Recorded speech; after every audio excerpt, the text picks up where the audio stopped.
వందనాలండి. ఈరోజు ప్రతి ఒక్కరు కూడా సేవకులైన వారు, విశ్వాసులైన వారు అందరూ గమనించవలసిన విషయం ఏంటంటే, ఒక ప్రాముఖ్యమైన విషయం చెప్పడానికి ఈ వీడియో చేస్తున్నానండి. ఏమిటనంటే, ఈరోజు చాలామంది ఏం చేస్తారంటే చాలా పొరపాటు పని చేస్తున్నారు. మైదా పిండితో తయారు చేసిన ఆహారములు తిని మన ఆరోగ్యాలను మనం పాడు చేసుకుని మన పిల్లల ఆరోగ్యాలను కూడా పాడు చేస్తున్నాం. ఈ విషయాన్ని గమనించండి. మైదా పిండి ఒకప్పుడు పూర్వం సినిమా వాల్ పోస్టర్లకు అంటించేవారండి. జెండాలు అతికించడానికి మాత్రమే అది ఉపయోగించాలి. కానీ ఈరోజు ప్రతి ఆహారంలో కూడా మైదా పిండితో తయారు చేసి వాళ్ళు కోట్లు సంపాదిస్తున్నారు, మన ఆరోగ్యాలను పాడు చేస్తున్నారు.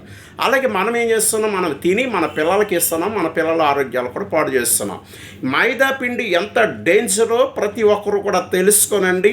ఆ మైదా పిండి తినటం ద్వారాగా మనకి లోపలికి వెళ్ళినప్పుడు ఆ క్యాన్సర్ పేగులకి పట్టి, అలాగే అల్సర్లు, బీపీలు, షుగర్లు, రకరకాల భయంకరమైన జబ్బులన్నీ రావడానికి గల కారణం ఏంటంటే ఈ మైదా పిండితో చేసినవి తినటం వల్ల.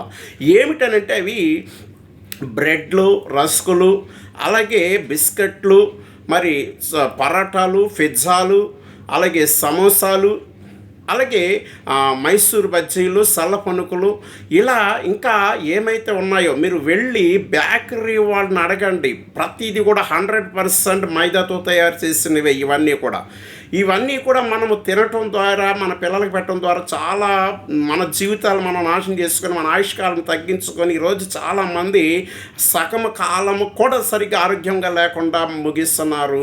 ఈ విషయాలు గమనించండి ప్రతి ఒక్కరు కూడా. నేను ఆరోగ్యము ఎందుకంటే రీసెర్చ్ చేసి మరి తెలుసుకున్న విషయము, మరి జపాన్ వారు కానీ, చైనా వారు కానీ, లేకపోతే అమెరికా వాళ్ళు కానీ అనేక మంది రీసెర్చ్ చేసి తెలుసుకున్న విషయము నేను చదివి మీకు చెబుతున్నాను.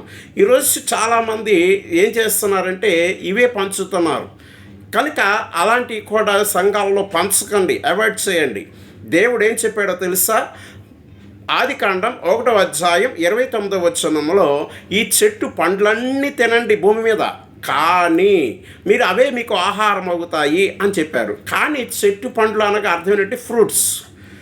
మీరు ఏదైనా ఒక ఫ్రూట్స్ ఏదైనా సరే మీరు సంఘాల్లో విశ్వాసులకి పంచండి.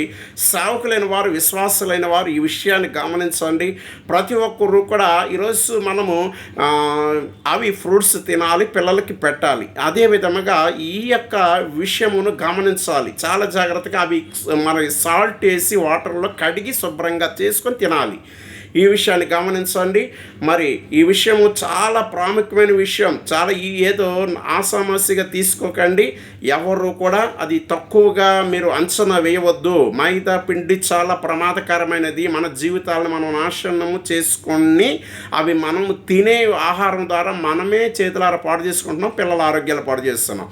అందుకే ఈరోజు హాస్పిటల్ ఖాళీ లేకపోవడానికి కారణం, లేకపోతే ఈ మైదా పిండి ద్వారాగా తినటం ద్వారాగా వస్తున్నటువంటి రకరకాల జబ్బులన్నీ కూడా వస్తున్నాయి.